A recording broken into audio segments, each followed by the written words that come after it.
오늘 또 예배 자리에 나오신 우리 성도님들과 성도님들 가정마다 주님의 한없는 은혜와 평강이 넘쳐나길 간절히 소망합니다.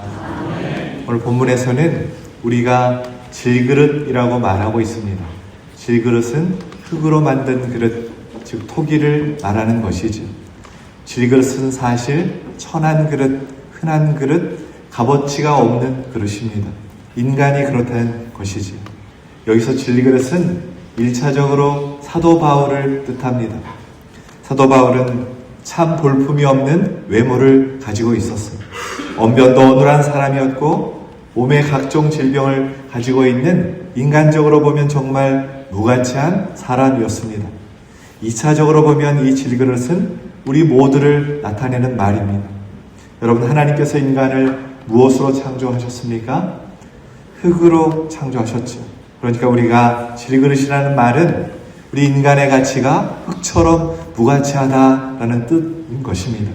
그래서 B.A. 하워드라는 사람이 인간의 재료값이 얼마인가를 계산을 해보았어요. 원소 구성 요소를 재료값으로 계산을 해보았는데 성인 남성의 몸무게 70kg라고 치고 몸의 70%가 물이니까 그에 해당하는 40리터의 물과 그리고 비누 7개를 만들 수 있는 지방, 못 1개를 만들 수 있는 철, 성냥개비 2200개를 만들 수 있는 인, 연필 2000자루를 만들 수 있는 탄소, 큰 분필 몇 개를 만들 수 있는 칼슘, 거기에다가 요도, 아연, 구리, 유황 이런 것들이 사람의 몸을 구성하고 있는데 다 합쳐보니까 얼마 정도가 되었을까요? 미국 달러로 85달러, 우리나라 돈으로 하면 12,500원. 인간의 몸이 12,500원이랍니다. 또한 사람이 질그릇이라는 것은 깨지기 쉽다는 뜻입니다. 연약하다는 것이지. 얼마나 연약하냐면 릴케라는 시인이냐 소설가는 장미 가시에 찔려서 죽습니다. 천하를 통일했던 이 알렉산더 대왕은 눈에 보이지 않는 세균에 감염이 돼서 그가 죽게 됩니다. 여러분, 오늘 나는 어떻습니까? 여러분은 강하신 분들이십니까? 상대방이 무심코 흘린 말 한마디 때문에 상처를 받습니다. 죽일 놈, 살릴 놈 하면서 잠도 이루지 못해. 먹을 것도 먹지도 못합니다. 심지어 그 상처 때문에 병에 걸리기도 합니다. 참으로 약한 존재들이지. 이렇게 약한 존재들이지만 오늘 말씀해 보면 놀라운 반전이 있습니다. 질그릇은 질그릇인데 보배를 담고 있는 질그릇이라는 것입니다. 여러분, 그릇은 무엇을 담고 있느냐에 따라서 그 가치가 변화가 되는 것입니다. 결정이 되는 거예요. 그릇이 고추장을 담고 있으면 고추장 단지가 되는 것이죠. 이 그릇이 꿀을 담고 있으면 꿀 단지가 되는 것이죠. 이 그릇이 보석을 담고 있으면 보물 단지가 되는 것입니다. 나란 존재가 비록 12,500원짜리 밖에 되지 않지만 무엇을 담고 있느냐에 따라서 그 존재 가치가 달라진다라는 것입니다. 마치 이와 같습니다. 도화지 한 장이 문방구에서 사면 얼마치나 될까요? 몇백 원, 많이 치워주면 몇천 원 되겠지. 그런데 이 도화지에다가 레오나르도 다빈치가 그림을 그리면 이 모나리자라는 이 그림은 프랑스 파리를 다 살고도 살 수가 없는 세상에서 가장 비싼 그림이 이 모나리자라는 그림이 된다는 것입니다. 피카소라는 화가가 가끔씩 밥을 먹고 돈이 없으면 냅킨에다가 그림을 그려서 이 주인에게 주었다고 합니다. 여러분, 냅킨 한 장이 얼마나 할까요? 얼마나 값어치가 있겠어요. 그런데 거기다가 피카소가 그림을 그리면 수천만 원에서 수억 원에 이르는 그림이 된다는 것입니다. 여러분, 조개 하나가 값이 얼마나 하겠습니까? 그런데 그 조개에 진주가 담기면 그 조개는 수백 배, 수천 배의 가치가 나는 것이죠. 그러니까 이 질그릇은 무가치하고 깨지기 쉽지만 그 안에 담겨져 있는 것에 따라서 가치가 완전히 달라진다라는 것이죠. 그러면 그 안에 담겨져 있는 보물, 보배가 무엇일까요? 도대체 그 보배가 무엇이기에 이 질그릇의 가치를 변화시키는 것일까요? 베드로전서 2장 7절 말씀 우리 함께 봉독합시다.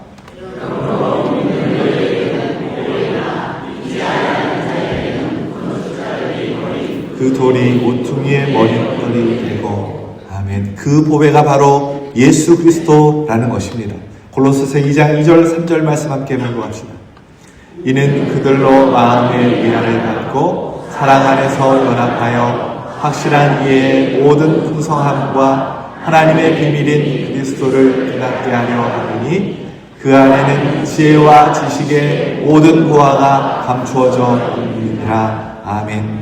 질그릇이 아무리 무가치해도 지혜와 지식의 모든 보화가 감추어져 있는 예수 그리스도를 담으면 나의 가치는 하늘의 가치, 무한한 가치가 된다라는 것입니다.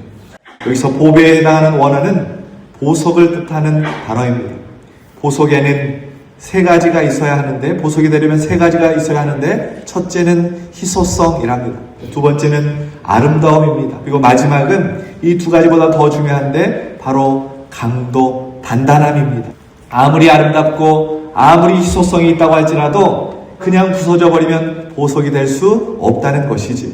그래서 사파이어나 다이아몬드는 똑같이 아름답지만 강도 차이가 비교가 안 되기 때문에 다이아몬드가 훨씬 더 비싸다는 것입니다. 나란 존재는 질그릇처럼 깨지기 쉽지만 내 안에 예수 그리스도의 보석이 들어오면 이 세상에 그 어떤 것도 깨뜨릴 수 없는 다이아몬드와 같은 강도를 지닌 그러한 존재가 된다. 바울은 이것을 모든 사람들에게 알려주고 싶었던 것입니다. 누가 와서 살짝만 그어도 상처를 입고 깨어져 버렸던 나의 인생이 예수라는 보석이 내 안에 좌정하시면 아무리 어떤 존재가 와서 나에게 상처를 주기 위해 긋고 깨뜨리려고 해도 절대로 흠집이 나지 않는 견고한 존재가 된다라는 것입니다. 그러면 바울이 왜 이런 말을 하고 있는 것일까요? 이미 자신이 무수한 고난을 겪어보았기 때문입니다. 바울이 당한 고난의 정도가 어떤 정도였습니까? 고린도후서 11장 23절에서 27절까지 말씀에 그 고난을 말해주고 있습니다. 그들이 그리스도인의 일꾼이며 정신없는 말을 하거니와 나는 또 그러하도다. 내가 수고를 넘치도록 하고 옥에 갇히기도 더 많이 하고 매도 수도 없이 맞고 여러 번 죽을 뻔하였으니 유대인들에게 40에서 하나 감한 매를 5번 맞았으며 함께 봉독합시다. 3번 대장으로 맞고 1번 돌로 맞고 3번 파산하고 일주일을 깊은 바다에서 지냈으며 여러 번 여행하면서 강의 위험과 강도의 위험과 동족의 위험과 이방인의 위험과 시내의 위험과 광야의 위험과 바다의 위험과 거짓 형제 중의 위험을 당하고 또 수고하며 애쓰고 여러 번 자지 못하고 주기 싫어 목마르고 여러 번 굶고 춥고 헐벗었노라. 아멘. 바울은 고난을 당하며 여러 번 죽을 위기에 처했었다라는 것입니다. 그런데도 바울이 깨지지 않은 이유가 무엇인가? 그가 특별한 그릇이었기 때문이 아니라 똑같은 질그릇이지만 무가치한 사람이었지만 그 안에 예수 그리스도를 담았기 때문이다 라는 것이죠. 그것이 오늘 본문에서 우리에게 가르쳐주고 있습니다. 우리 7절 말씀 함께 봉독합시다. 우리가 이 보배를 질그릇에 가졌으니 심히 큰 능력은 하나님께 있고 우리에게 있지 아니함을 알게 하려 함이라. 아멘. 자신이 특별한 그릇이었기 때문에 깨어지지 않은 것이 아니라는 것입니다. 자기 안에 있는 예수라는 보석 때문에 부서지지 않았고 깨어지지 않았다라는 것이지요. 여러분, 내 인생이 아무리 깨지기 쉽고 무가치한 존재라고 여겨질지라도 내 안에 계신 예수 그리스도라는 보석이 나를 견고하게 하고 나를 강하게 하고 나를 붙들고 계심을 믿으실 수 있기를 소망합니다. 내 안에 예수께서 일하시면 내가 아무리 연약해도 깨지지 않는 것이지 도화지같이 아무리 연약해도 찢겨지지 않는 것입니다. 이렇게 보석이 하는 일을 맛보고 누리며 사는 것이 성도의 인생인 줄로 믿습니다. 그러면 내 안에 보석이신 예수님께서 하시는 일이 무엇입니까? 예수 그리스도를 품고 살면 내 안에서 어떤 일이 생겨나는 것입니까? 오늘 바울이 4가지를 우리에게 가르쳐주고 있습니다. 첫 번째는 8절 상반절 말씀입니다. 우리 함께 봉독합시다. 우리가 사방으로 우겨쌈을 당하여도 쌓이지 아니하며. 아멘. 사방으로 우겨쌈을 당하였다라는 것은 사방이 꽉 막혀버렸다라는 것입니다. 사자성어로 하면 사면초가 진퇴양난, 진퇴유곡, 이럴 수도 저럴 수도 없이 앞뒤 좌우가 꽉 막혀 버렸다는 것이지. 엘리사 한 사람을 잡기 위해서 아람 나라가 군대를 동원해서 이 도단성을 포위해 버렸습니다. 개미 새끼 한 마리도 빠져나갈 수 없도록 완전히 포위해 버렸어요. 이제 엘리사는 이미 죽은 목숨인 것입니다. 그렇게 도단성을 포위하고 있는 아람 군대의 모습을 엘리사의 종이 바라보고는 뭐라고 말하는가? 열왕기하 6장 15절 말씀 함께 봉독합시다. 하나님의 사람의 사환이 일찍이 일어나서 나가보니 군사와 말과 병거가 성읍을 에워쌌는지라. 그의 사환이 엘리사에게 말하되 내 주여 우리가 어찌하니까.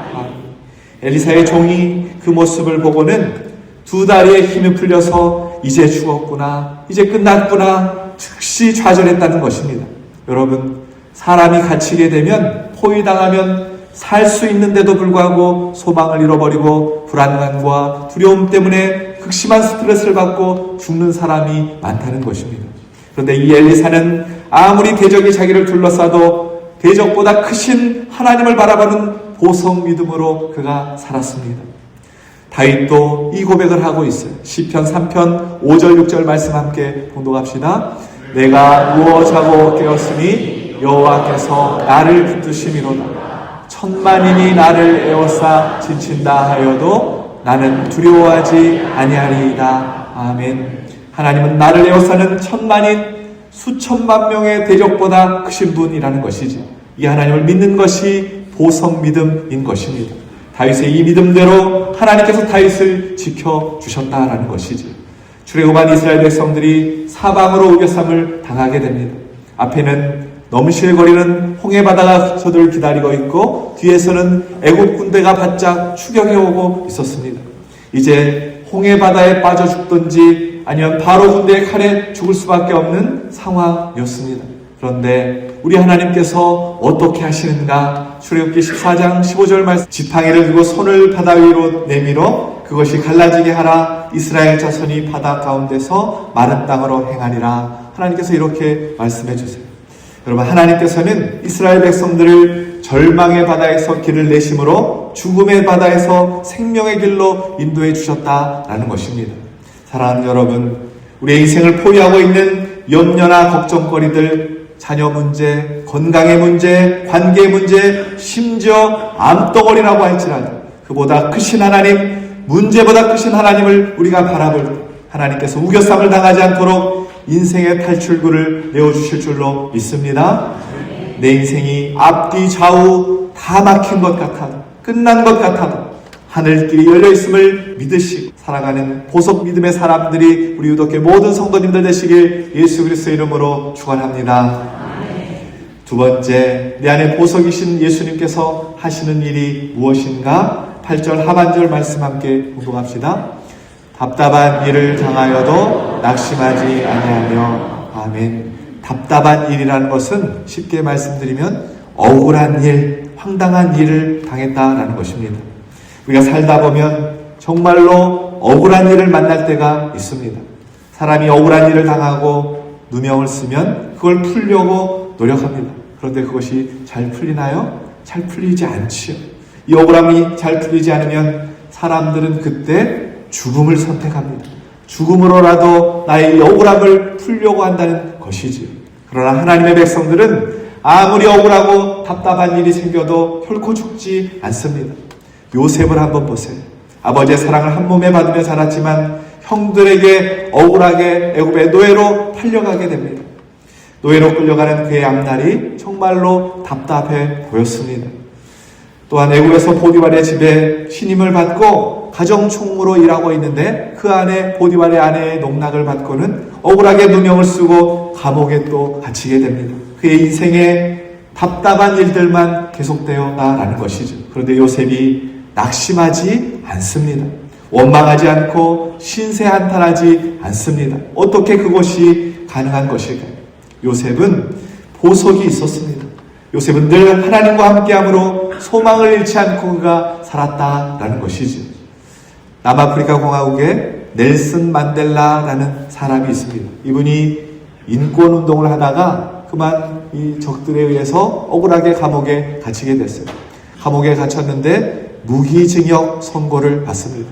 평생 감옥에서 살다가 죽어야 하는 것이죠. 그런데 이분이 27년 만에 석방이 됩니다. 근데 그 모습이 너무나 밝고 건강해 보인 거예요. 그래서 기자들이 그에게 물었습니다. 넬슨 만델라, 당신은 27년 동안 그 힘든 감옥에서 살았는데 어떻게 이렇게 밝고 건강한 모습을 하고 있을 수 있습니까? 그러자 이 넬슨 만델라가 기자들에게 이렇게 말을 합니다. 나는 감옥에서 하나님께 늘 감사했습니다. 하늘을 바라보고 감사하고 땅을 바라보고 감사하고 물을 마시면서 감사하고 음식을 먹으면서도 감사하고 강제 노동을 하면서도 감사하고 늘 감사했기 때문에 하나님께서 나의 건강을 이렇게 지켜주셨습니다. 라고 그가 이렇게 고백을 했답니다. 넬슨 만델라를 답답하지 않게 하는 힘이 무엇인가? 감옥 안에서도 범사에 감사하라는 하나님의 말씀을 그가 붙들었더니 그 말씀이 그를 지켰다라는 것입니다. 이것이 보석 믿음입니다. 여러분, 아무리 답답한 일을 당한다고 할지라도 하나님의 말씀을 붙들고 사시는 저와 여러분 되시길 소망합니다. 다윗을 생각해 보세요. 어느 날 갑자기 자식이 왕 되겠다고 아버지를 죽이려고 달려들었습니다. 그런데 그 무리 속에 자신과 가장 친한 친구인 아히도벨이 있는 것입니다. 거기다가 온 나라 백성이 자신을 배반했습니다. 보통 사람 같으면 자결하고 죽어야죠.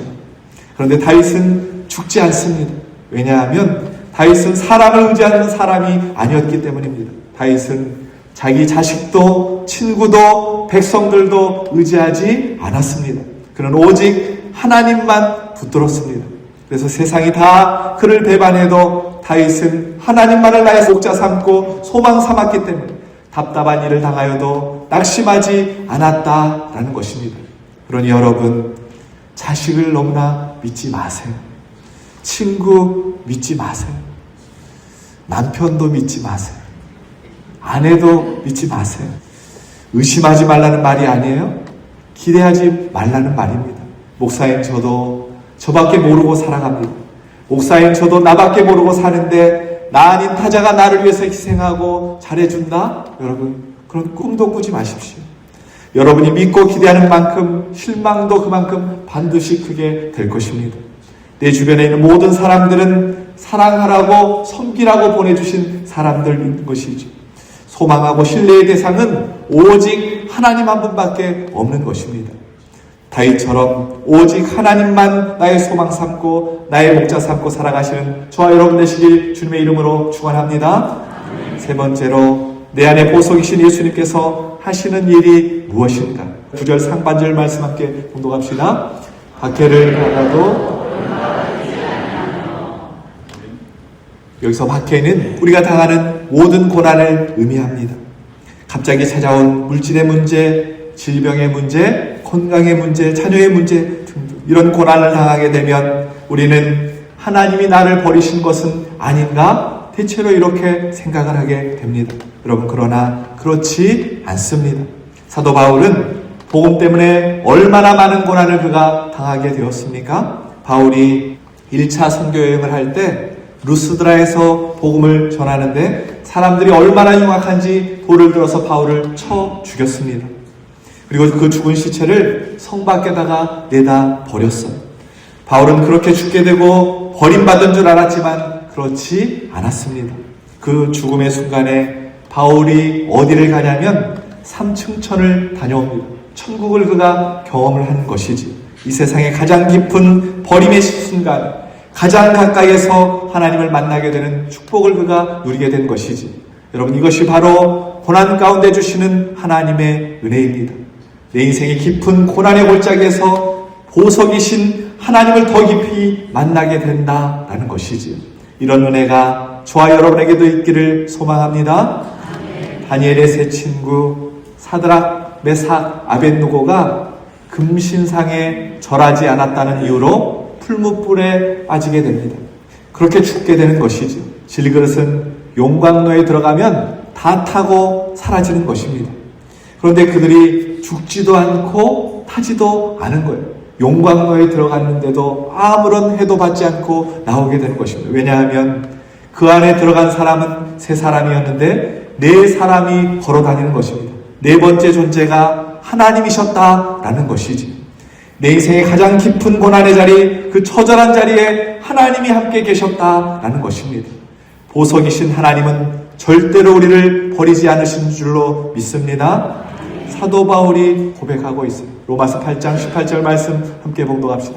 생각하건대 현재의 고난은 장차 우리에게 나타날 영광과 비교할 수 없도다. 아멘. 이 땅에서 매를 맞고 돌에 맞고 굶주리고 감옥에 가고 거의 죽을 뻔한 위기를 여러 차례 경험했는데, 그렇게 살았는데 천국에 가서 보니까 이 땅에서 내가 받는 고난보가는 비교가 되지 않는구나. 그것을 바울이 깨달았다는 것이지. 그러니까 바울은 다시 일어나서 기쁨으로 감사함으로 복음을 온 세상에 그가 전파하게 된 것입니다. 여러분, 내게 고난이 와도 우리 주님은 나를 절대로 버리지 않으신다라는 이 사실을 꼭 기억하실 수 있기를 소망합니다. 나를 지키시고 이기게 하시는 그 주님이 내 안에 나와 함께 하신다는 사실을 믿고 그 주님 붙들고 살아가시는 우리 이렇게 모든 성도님들 되시길 예수 그리스도의 이름으로 축원합니다. 마지막으로 내 안에 보석이신 예수님께서 하시는 일이 무엇인가? 9절 하반절 말씀 함께 공독합시다. 거꾸로 뜨림을 당하여도 망하지 아니하고. 아멘.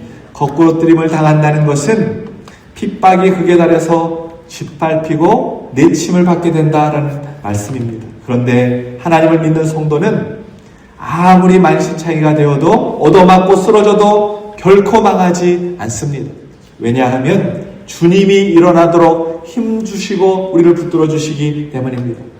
절망적인 상황과 환경이 우리를 넘어뜨리려고 하지만 내 안에 계신 보배로우신 예수님께서 나를 붙잡아 주시기에 우리는 오뚜기처럼 다시 일어날 수 있다는 것이지. 그런데 여러분, 거꾸로 뜨림을 당하여도 망하지 않는 분이 바로 우리가 믿는 예수님이십니다. 예수님은 제자들에게 배신을 당하셨어요. 사람들이 예수님의 얼굴에 침을 뱉고 조롱을 했습니다. 거기다가 예수님을 십자가에 못 박아 죽였습니다. 예수님의 몸에서 피와 물이 다 흘러내렸어요. 그리고 무덤에 장사돼 지낸 후에 큰 돌로 그 무덤의 입구를 빠져나오지 못하도록 완전히 막아버렸습니다. 철저한 거꾸로뜨림이었습니다. 확실한 거꾸로뜨림이었습니다. 이 땅에서의 죽임을 당한 것이지. 죽음은 가장 큰 실패이고 죽음은 이 땅에서의 가장 큰 망함입니다. 그러나 예수님께서는 그 죽음으로 끝나지 않으셨어요. 죽음의 권세를 이기시고 죽음의 문을 활짝 여시고 다시 부활하셨습니다. 여러분, 우리는 이 땅에서 아무리 넘어져도 심지어 죽을지라도 절대 어둠의 권세가 이길 수 없는 예수 부활의 권세를 지닌 영생의 사람들인 줄로 믿습니다. 잠언 24장 16절 말씀 함께 봉독합시다. 대저 의인은 7번 넘어질지라도 다시 일어나려니와 악인은 재앙으로 말미암아 엎드러지느니라. 아멘. 성경에서 의인은 넘어지지 않는 사람이 아니에요. 넘어져도 다시 일어서는 사람이 의인입니다. 인생은 넘어지는 게 인생이에요. 죄로 인해서 넘어지고 고난당해서 넘어지고 상처로 인해서 넘어집니다. 그런데 내 안에 보석이 있는 사람은 넘어져도 다시 일어선다는 것입니다. 그 보석은 넘어진 채로 나를 내버려 두지 않으시고 오뚜기처럼 다시 일어나도록 힘을 주시고 붙들어 주시고 살리시는 생명의 예수 그리스도이신 줄로 믿습니다. 10절 말씀 함께 봉독합시다. 우리가 항상 예수의 죽음을 몸에 짊어짐은 예수의 생명이 또한 우리 몸에 나타나게 하려 함이라. 아멘. 여러분, 세상에서 가장 큰 보석이 무엇일까요? 제일 큰 보석, 제일 귀한 보석이 무엇일까요? 다이아몬드겠습니까? 명예, 권력, 돈, 어떤 것이겠습니까? 여러분, 돈이 아무리 많아도 죽으면 소용없습니다. 권세가 하늘을 찔러도 죽으면 아무것도 아닙니다. 내가 아무리 큰 명예와 인기를 가지고 있어도 사람들이 나를 알아봐 줘도 죽으면 끝나는 것입니다. 세상의 가장 큰 보석은 바로 생명입니다.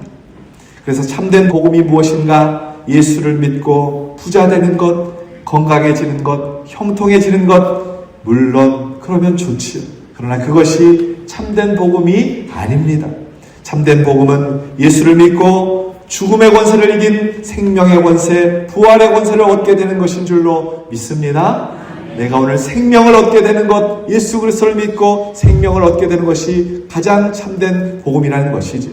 그러므로 내 안에 있는 보석은 단순한 보석이 아닙니다. 세상에 있는 그 어떤 것과도 비교할 수 없는 생명의 보석이라는 것이죠. 여러분, 그냥 유리는 깨지기 쉽습니다. 그러나 방탄 유리는 여러분 아실지 모르겠어요? 총알도 맞고 수류탄도 터져도 막아냅니다. 그 안에 방탄 필름이 있기 때문이죠. 여러분, 우리 안에 예수 필름이 있기 때문에 세상의 어떠한 적도 우리를 뚫을 수 없고 우리를 부술 수 없고 깨뜨릴 수 없습니다. 내 안에 생명의 보석이 우리를 지켜주시기 때문인 것이지. 그러니까 여러분, 세상 사람 부러워하지 마십시오. 우리 옆 사람과 그런 의미에서 한번 인사하겠습니다. 부러워하면 지는 겁니다.